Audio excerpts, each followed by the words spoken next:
Welcome, everyone. Thank you for tuning in on this temperate Saturday afternoon. Well, actually, that's not quite accurate to say temperate, but based on where I just came from, it's actually quite cool. I was in the Central Valley in California where it was about 111 degrees. Not something that you want to experience if you don't have to. Nonetheless, I am appreciative of the 90 something degrees here in the Bay Area. But this is the Reclamation Project, where we believe in no soul left behind. We're here to provide a platform for both believers and non believers to ask tough questions, even when they're controversial, seemingly blasphemous, or otherwise offensive. It is our mission to give answers that are rooted in science and evidence where at all possible, but most certainly objective ones that aren't based or depend on our feelings. At the end of the day, it is our hope that you'll achieve a better understanding of God, which we know improves your perception, hence also your impression of Him. After all, understanding is a difference maker and a deal breaker. And well, if you're already a believer, welcome to the opportunity of perhaps relearning some things in the Bible. So we thank you, and we're just happy that you've joined us. Hollywood often portrays it as a mere feeling, while some liken it to a potent emotion akin to finding a soulmate. Others believe it's the sensation of being unable to live without someone.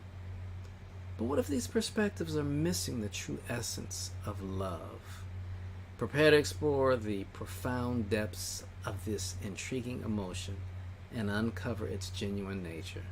Professor Michael Buffington is up today, so we invite you to delve with us into this captivating journey as he unravels the enigma of love. Thanks for having me again. Yeah, once again, I'm glad to be here with you all, and it's always a pleasure. And what we're going to talk about today is we're going to talk about the subject of love. Now, love is a very important topic. It's on many of our minds regularly, and it's something that dominates music. It dominates movies, TV. It's a theme that it will never be exhausted. But here's the problem. Many of us have a misconception about love. And because of our misconception and misunderstanding of what love is, we make many poor decisions and many poor choices in our lives, some of them having lifelong consequences. So it's really important for us to try and get a better understanding or a right understanding of what love is to help us understand how to go forward in our lives and in the decisions that we make, and maybe even in the people that we choose to be with. So what I'm going to do is I'm going to challenge your ideas about what love is. And I would like you all to not throw the baby out with the bathwater. Stay with me, because when I land the plane, it's probably going to make a little bit more sense. So if you hear something that might be contrary to what you believe about love or what you've been taught about love, I just want you to have a little patience and give me some time. I think it'll all make sense by the time we're done, or at least I hope so. So the question of what is love is an age-old question. As a matter of fact, when I was growing up, there was a very popular song, and it was called "What Is Love?" And this is something that people are trying to understand, because people want love, whether they realize what it is or fully understand it or not. But to start to understand what love is, we probably want to understand what love is not. Okay, so at least if we can eliminate what love is not, then we can start to focus in on what love is, or what we think it might be. Um, you know, if you watch movies, if you listen to hit songs, love tells us the hit songs tells us that love is something very specific. They make it seem like it's a feeling, right? It's an emotion. It's something that is tangible. When you see that person, that sparks your desire, you get those butterflies in the stomach. They're telling you that's what love is, right? And many of us, because we think that's what love is, because we get our education and understanding about love from movies and from music and things like that, when we get those feelings, we say, I must be in love. And so sometimes we'll make a choice to be with somebody that isn't right for us. Sometimes we'll make a choice to be with somebody even when we already have somebody, because we think we're in love, because we think love is a feeling. Okay. Well, let me tell you, we'll start right there. Love is not what the movies and the hit songs in the world tell you it is. Just straight up. Love is not an emotion. Love is not a feeling. And it'll make sense in a little while. You might be disagreeing already. And I say that because I said this in a group of largely women. And boy, that was a tough one, because they all came for me. They all disagree. I disagree. You know, love is a feeling. And you know what? You know, I didn't want to be rude, but inside I was thinking, and that's why many of you make bad choices about who you're with and who you choose to be with. But love is not what the movies and what the hit songs tell us it is. It just isn't. Okay. Love doesn't hurt. Now you may be saying, wait a minute, I've been in love many times and love does hurt. Well, here's what I want to submit to you. Okay. If love hurts, it's probably something else. Okay. Now, many of you know that I'm big into psychology, and I love psychology and emotions and relationships and things like that. But sometimes what we think might be love might be something else. I'll give you an example. It might be fear. Right? You're afraid to lose somebody and you don't want to let them go because you're afraid of what your life might look like without them. Guess what? That fear of letting them go, that not wanting to let them go, that fear of not wanting to figure out how to live without them is not love. It's fear. And fear is unhealthy. As a matter of fact, fear is the root of all negative emotions. Many people have made many bad choices out of fear. And in fact, when it comes to relationships, how many bad choices have we made in relationships because of fear? How many women getting older, right, finally decide to settle down with somebody because their biological clock is ticking, and they think, if I don't find somebody quickly, you know, then I may never find anybody, and they end up with somebody that is just the wrong person for them, and they end up maybe divorced, you know, just a few years later, and starting all over again when they're even older. Right? How many times have we seen that choice? How many times have we seen fear cause somebody to do the unthinkable, kill their spouse, kill their children, and then turn the gun on themselves because they were afraid of being without their family or their wife or whatever? We've seen that horror story over and over again in the news. If love hurts, it might be something like attachment, right? We can form attachments to somebody for many different reasons. As a matter of fact, the way that sex was designed was that it was supposed to create a bond between you and the other person, right? Interestingly, the Bible says something to the effect of that man shall leave his mother and father and cleave unto his wife, and they shall become one flesh. In other words, they'll be bonded quite literally and then figuratively as well, because that intimacy creates a soul tie, because this isn't something that you do with anybody else. So when you connect with them, it creates a very deep bond, so that feeling that you might feel might be attachment created by physical intimacy, but it may not be love necessarily. Sometimes what we may mistake for love might be idolatry. Right? You put somebody on a pedestal and you admire them so much, you think you love them, but in actuality, it's a form of idolatry. Love may be addiction, right? There is an author by the name of Howard M. Halpern who wrote a book called How to Break Your Addiction to a Person. Now, you may hear that title and you may think, that's ridiculous. How do you become addicted to a person? Well, I'm here to tell you that it is absolutely possible to become addicted to a person. And sometimes you might think that you are in love with somebody and you can't let them go. And you might hear all these hit songs, you know, talking about, I never want to live without you, and how can I breathe without you, and all these, you know, these lovesick sentimentalism and things like that. But in actuality, you are addicted to that person. And you say, that's ridiculous. It's not the same thing as drugs or alcohol. And I'm here to tell you that it absolutely is, because when you are feeling that euphoria that comes from infatuation and connecting with somebody, the chemical processes that happen in the brain are identical to what happens when you do heroin and cocaine and other drugs. So yes, it is the same thing. And yes, you can become addicted to a person. And it's even more dangerous because this person that you're addicted to is not some substance. It's not some inanimate object. It is a living, breathing person that can then turn around and take that addiction and use it to manipulate you and use you for their own aims. And many of us have been through that.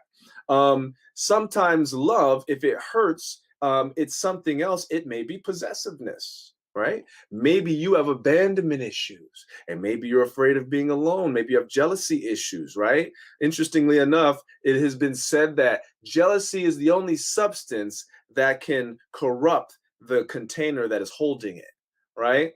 So a lot of these things that we think are love are absolutely destructive, self-destructive, and destructive to those of us, to those that are around us. So we have to understand that if love hurts, it may be something else. It may be fear, it may be attachment, maybe idolatry, maybe addiction.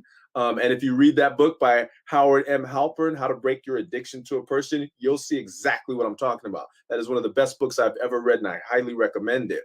It may be possessiveness. Here's the other thing. Many of us have experienced heartache.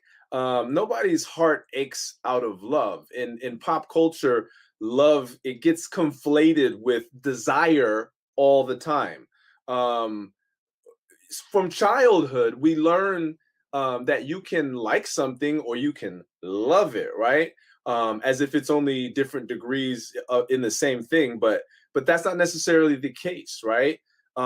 Love and desire are two different things. Desire is what it is. Just because we want something a lot doesn't mean necessarily that we love that thing. And I know we say, oh, I love chocolate cake. Oh, I love pizza. Oh, I love, football, right? That doesn't necessarily mean that we actually love it. That means it's that we desire this thing, that we really enjoy partaking of this particular thing or behavior or whatever. So sometimes we conflate the word love with desire. And again, that happens. This is what happens in pop culture. So we need to be cognizant of that so that when we see this conflation of love and desire, we can mentally be aware of that and then separate from that, because otherwise we will make bad decisions about some things in our lives.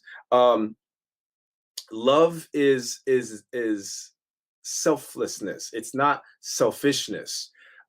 It's the opposite of need and attachment. To an individual, it's the sensation of allowing rather than seeking, letting go rather than grasping, right? It's important that we understand that love, for it to be love, is just about as much about somebody saying no as it is yes. It's about being willing to let something go. If forgive me, I have a train that passes by the house. Anyway, imagine love, the person that you're with being like a butterfly, right?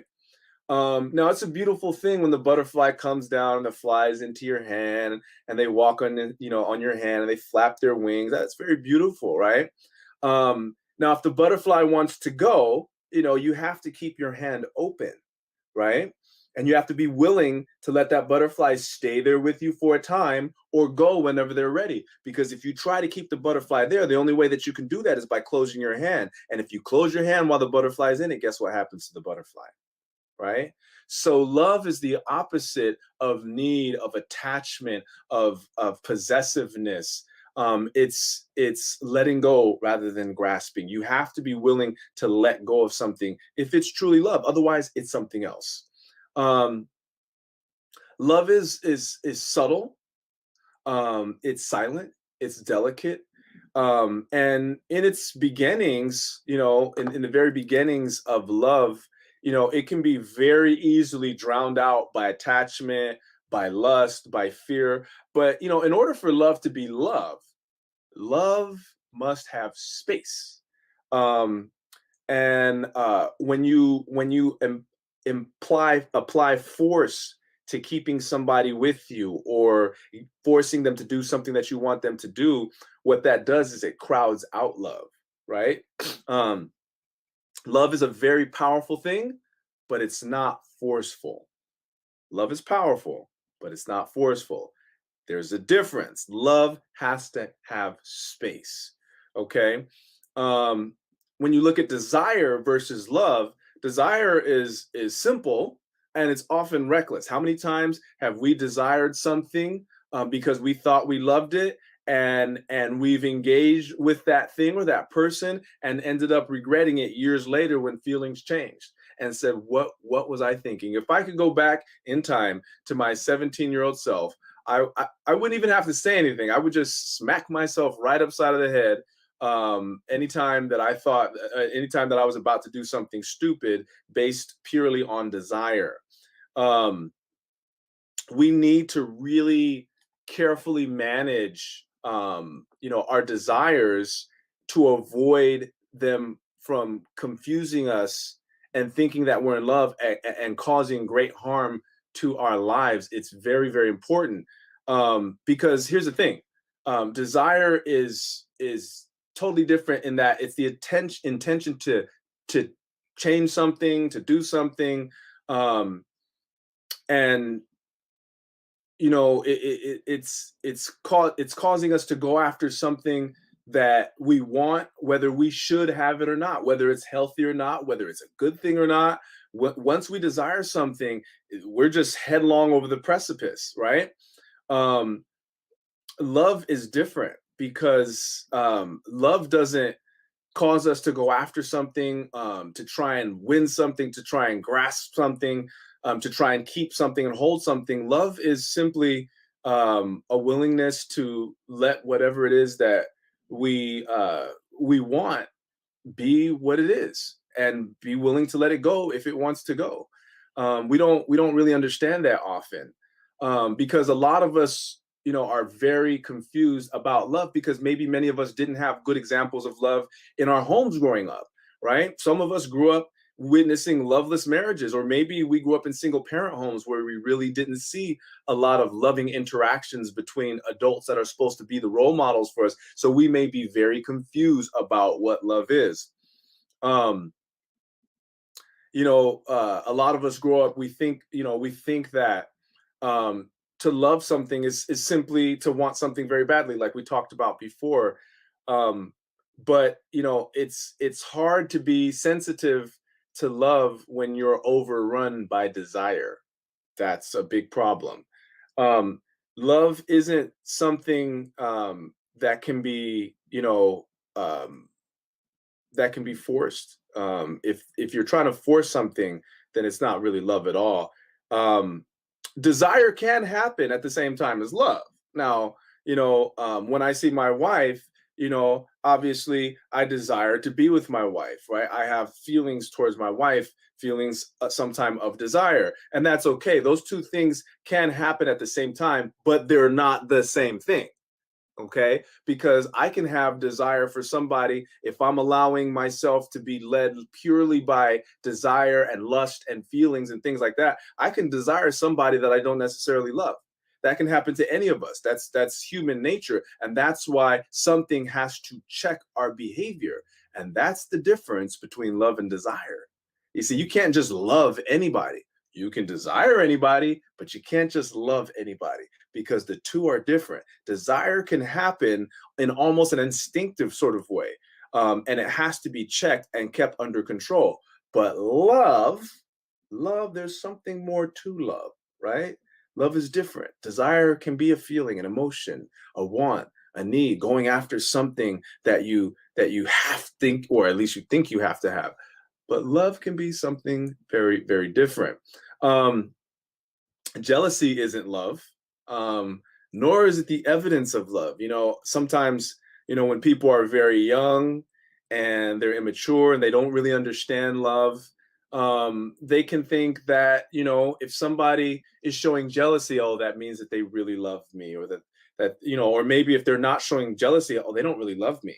And sometimes people that are young and in love will play little games to try and make their partner jealous to see if they really, quote unquote, love them. But just because somebody's jealous doesn't mean that they love you. Jealousy isn't any evidence of love. Jealousy is one thing, pure and simple, and we talked about that a little while ago. Jealousy is fear. um Love doesn't drive people insane. um love um Love drives them sane, right? See, jealousy drives people insane because the root cause of jealousy is fear. Jealousy causes people to do the unthinkable, and we talked about that just a little while ago. But love, real love, true love, drives people to do something sane instead of insane. Love drives people to do things that they normally wouldn't because it's the right thing to do. Desire in its different forms can drive people to do anything, but love, you'll never see love drive people to kill or steal or cheat or worry. If people do those things, it's not love. Okay. um Love is also something that it will reveal itself when you release that need to have the object of your affection. You know, if there is somebody or something that you really desire, but you find out that that person, for example, isn't interested in you in the same way and doesn't want to be with you, or that that thing you desire isn't really, healthy for you. Love is when you let that thing go. When you see that there's no reason to make it yours, that, hey, this person is not for you, they don't want to be with you, so you let it go. That's when you can see true love, right? Because possessiveness and jealousy and control is fear. Do you see what I'm saying? So you have to understand the difference between those two. Um, uh, to love something is to be willing to let it go even when you want it to stay. Um, and love is much more sophisticated um, than desire. There's many higher degrees to love than there is to desire. Desire has been around forever, right? It's what has driven humanity for thousands of years. It's loud. It handles things poorly. It only goes in one direction towards that thing that you want. Um, and when you need a sober driver, desire makes you drunk, right? Desire is like getting in the car with a drunk driver. Desires are personal. They're oftentimes attached to you, and they end where you end. Um, and they can't be any bigger than you, but love is bigger than you. Love is far bigger than you and I. To love something is not just for you. To love someone is for their happiness to be the same as your own. See, that's not what desire is. Desire is all about you. Desire is all about you, all about satisfying your want, your need, scratching your itch, right? And who cares about anybody else? But love is for someone's happiness to be the same as your own. And we have to remember that. And that's why being willing to let somebody go if they're no longer happy being with you is love. You can't force somebody to be here, right? Um, you know, it's tough to identify to define love. Um, and you can throw words at it and never really pin it down. That's why it's been more misidentified and misconstrued than just about anything else in the world. But we can know what love is not. Now, interestingly, the Bible talks about love, and in no uncertain terms. In the book of John, chapter 15, verses 12 and 13, Jesus, the night before he died, said something very, very interesting. And it's something that the disciples wouldn't get until sometime later. He said, "This is my commandment, that ye love one another as I have loved you. Greater love hath no man than this, than that a man lay down his life for his friends." Think about that for a second. He says, "Greater love hath no man than this, than that a man lay down his life for his friends." In other words, he says, there is no greater love than being willing to die for your friends. And then prior to that, he says, here's a commandment I want to leave you with. I want you to love each other in the way that I'm going to love you. And then he says, greater love hath no man than this, than that a man lay down his life for his friends, because Jesus knew that the very next day he was going to die for his friends, and he wanted them to understand that that was the greatest exhibition of love in the history of the universe. So what is he saying here? If you're now, the world has trouble defining love, right? They have trouble defining love. They conflate it with something like desire, and there's all sorts of confusion that comes from that. They think it's a feeling. Hollywood tells us it's a feeling. The hit songs tells us it's a feeling, an emotion, things like that. But Jesus defines love. Even though there's a lot of confusion in the world about what love is, Jesus kind of defines it right here in a way that makes so much sense, and it's so powerful.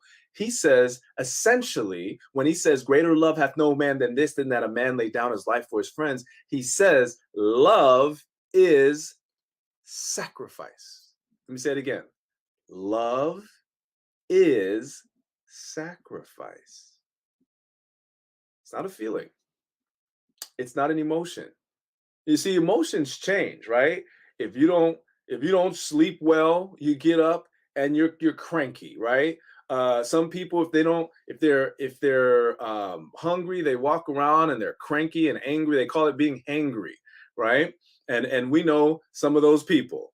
Some of us, if things aren't going right, we're not feeling so good towards certain people. And as soon as we feel better, we might regret some of the things that we did or said, or we might wonder why we felt that way.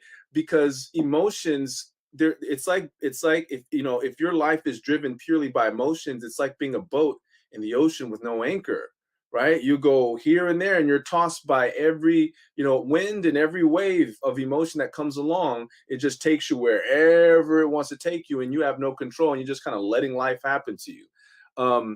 But that's not what love is. Love isn't a choice. Love isn't an emotion. It's a choice, right? Love is sacrifice, and to be willing to sacrifice something, that's a choice. So let me make this clear. Love is not an emotion.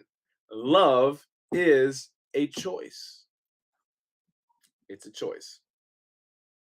And, we have to understand that, because if we think that love is a feeling, then we make certain choices in our lives that we will eventually come to regret, right?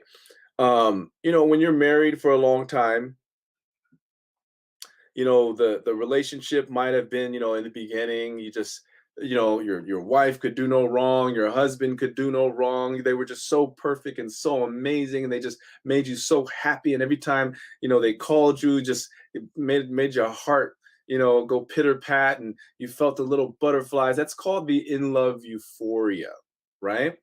Well, eventually what happens is, if you're with somebody over any period of time,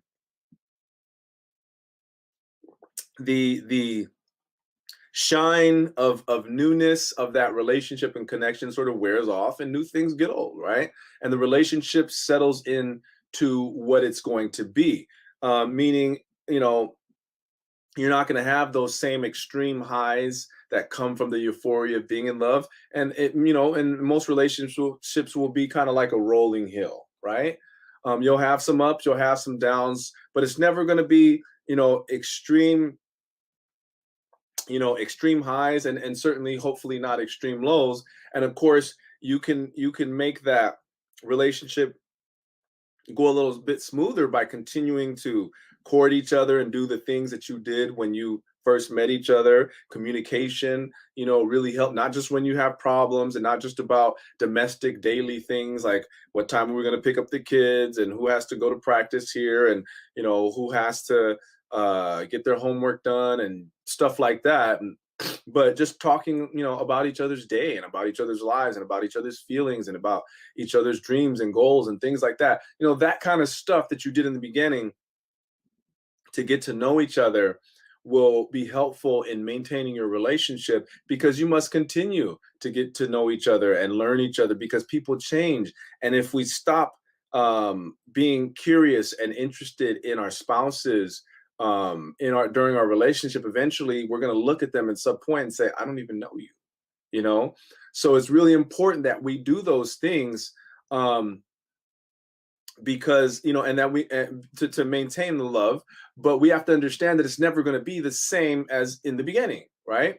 That's a very immature form of love. A mature form of love is an understanding that, hey, this person is my life partner, this is who I choose to be with, and I'm going to be with this person through sickness or health, for richer, for poor, for good times and bad. So the marriage vows, right?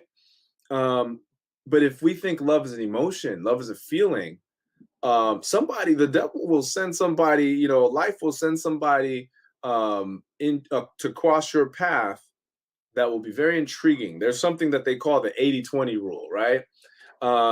Your spouse or your life partner may have 80% of the things you like, but they're missing like this 20%. Like, you just wish they were a little more considerate, or you wish they were, they had better conversation, or you wish they were more like this or more like that, and they're not. Well, guess what? Somebody will come along that has that 20% that your spouse is missing. Now, your spouse, they may not have anything else that your spouse has, but they may have that 20% that your spouse is missing. And all of a sudden, if all you focus on is the negatives about your spouse, you'll see that 20%, you'll hone in on that, and all of a sudden you'll become infatuated, and all of a sudden you'll develop these feelings, and all of a sudden you think you're in love, and now you're making choices that may cause a great deal of pain in your life and in your spouse's life.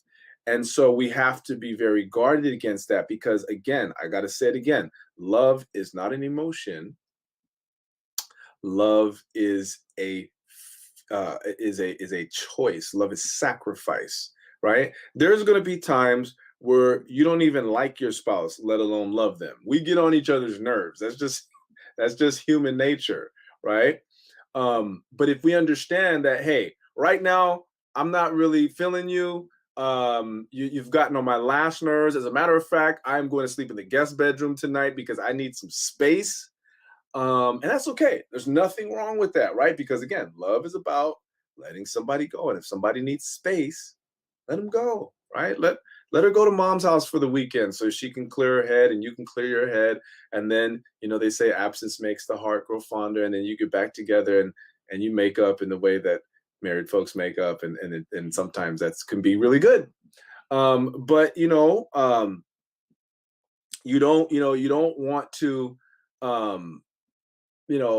mistake the fact that you're upset with each other, or you're not really feeling very loving toward each other, as being out of love and being, no longer right for each other, because that's baloney. Love is a choice. Love is a choice that even if I don't particularly, even if I'm not particularly happy with you at a particular moment, I'm still going to be with you because you're my life partner and I'm committed to you.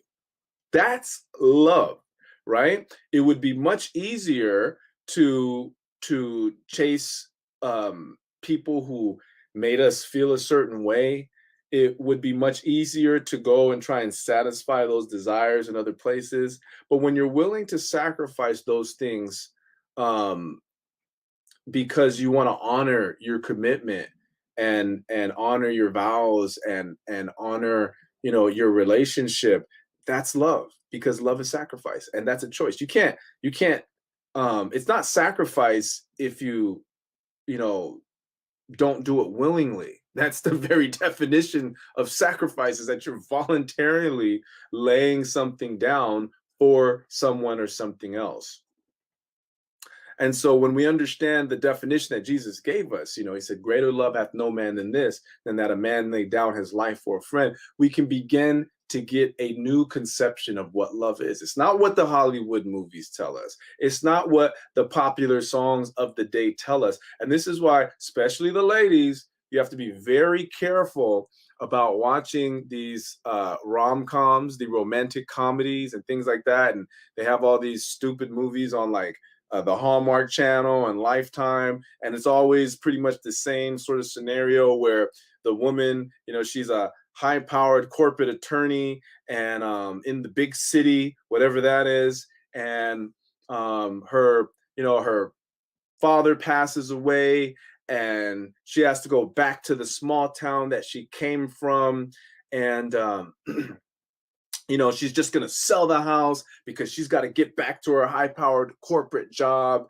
And then all of a sudden, she starts running into old friends, but she's very distant because, she's a high-powered big city attorney. And they're all kind of like, hey, what's wrong with her? She's changed. And I can't believe you're going to sell the house. This has been in your family for generations. And how could you do that? And then all of a sudden she meets the really good-looking guy. He's a baker or he's like a carpenter or a handyman, something like that, one of those occupations. And all of a sudden she falls in love and she decides that she's going to give up her career in the big city to move back to her small town and run the bakery with him and not sell the house and yada, yada, yada. And everybody lives happily ever after. And that's love, right?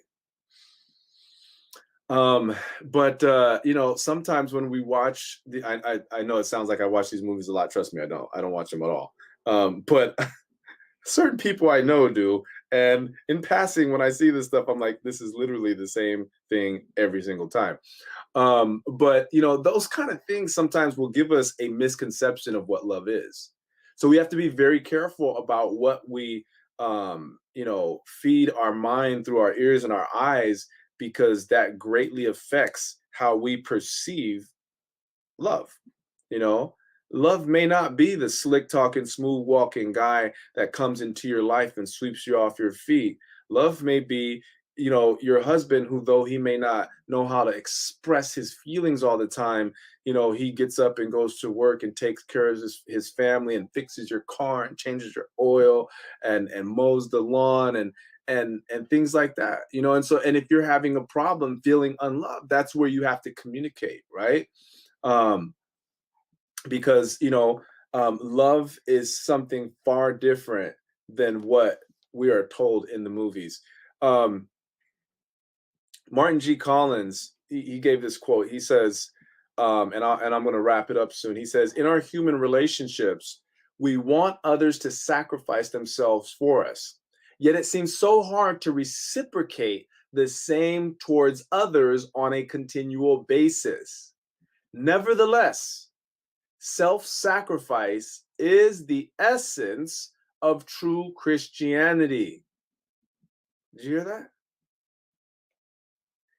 He says, in our human relationships, we want others to sacrifice themselves for us. Yet it seems so hard to reciprocate the same toward others on a continual basis. Nevertheless, self-sacrifice is the essence of true Christianity. Because why? Because the Bible, the true Christianity, is all about love, right? What did Jesus say? In a couple chapters before, he said, greater love hath no man than this, than that a man lay down his life for his friends. He said, love one another. By this shall all men know that ye are my disciples, if ye have love one to another. He said that in John chapter 13, I believe it was verse 36.